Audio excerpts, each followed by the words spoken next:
बिस्मिल्लाहिर्रहमानिर्रहीम। अस्सलामुअलैकुम नाज़रीन कराम, हुकूमत और तहरीक लब्बैक के दरमियान मुज़ाकरात जारी हैं, लेकिन अभी तक डेडलॉक बरकरार है। तहरीक लब्बैक पाकिस्तान ने मुतालबा किया हुआ है कि पेट्रोल की कीमतों में कमी की जाए और इन कीमतों को फरवरी की सतह पर लाया जाए, जबकि दूसरी जानब हुकूमत का मौक़िफ़ ये है कि IMF की वजह से हम कीमतों में मज़ीद कमी नहीं कर सकते। तो इस वजह से अभी तक तहरीक लब्बैक और हुकूमत के दरमियान मुज़ाकरात में डेडलॉक बरकरार है, जबकि दूसरी जानब जो तहरीक लब्बैक पाकिस्तान पर मीडिया और सोशल मीडिया पर भी पाबंदियाँ लगाई गई हैं, उस हवाले से भी हुकूमत ने कोई हतमी फ़ैसला नहीं किया।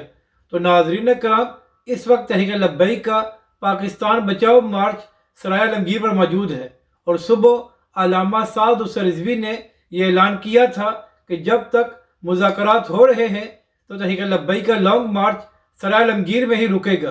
तो नाज़रीन कराम, इस वक्त खबरें सामने आ रही हैं और ज़राए का कहना है कि हुकूमत ने फ़ैसला कर लिया है कि चाहे कुछ भी हो जाए, तहरीक लब्बैक के लॉन्ग मार्च को इस्लामाबाद आने की इजाज़त नहीं दी जाएगी।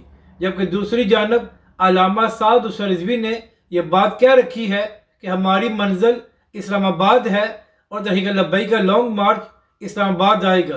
तो नाज़रीन कराम, अब देखना यह है कि जब हुकूमत और तहरीक लब्बैक के दरमियान मज़ीद मुज़ाकरात होते हैं तो उसके बाद क्या फ़ैसला तय पाता है। लेकिन अभी तक तहरीक लब्बैक का लॉन्ग मार्च सराय आलमगीर पर मौजूद है और हुकूमत यह कह रही है कि हम इनको इस्लामाबाद आने की इजाज़त नहीं देंगे।